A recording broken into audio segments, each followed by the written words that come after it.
hun sprang over det. Her ser vi så briten Elizabeth Tweddle, og hun har altså nået at revancere også, fordi hun styrtede altså til jorden. Faldt faktisk som et bræt i den forskudte bare under mangekampsfinalen torsdag aften. Hun griber. Det var netop i det her moment, hun faldt ned. Det gør hun. Tweddle kører altså normalt virkelig godt bare. Man kan også høre, at publikum virkelig bakker hende op. De kan godt huske, at hun faldt ned i går.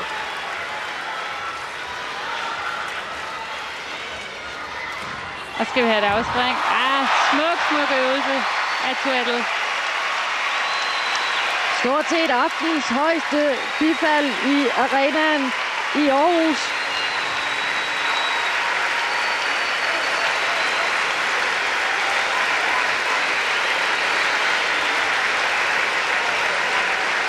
Så altså 2 slipmomenter direkte efterfulgt af hinanden. Det er altså noget af det, der er rigtig svært, og som altså også giver bonuspoint.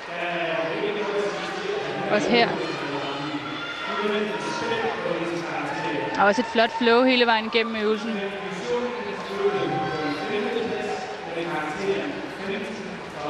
Slutter altså af her med dobbeltsalto med helt skrue, uden at tage et eneste skridt her i landingen. Og der er jo altså også virkelig mulighed for en medalje, fordi ja, der ligger Liukin med over 16.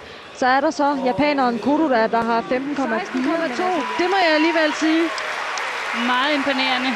Hun har samme sværhedsgrad som Liukin.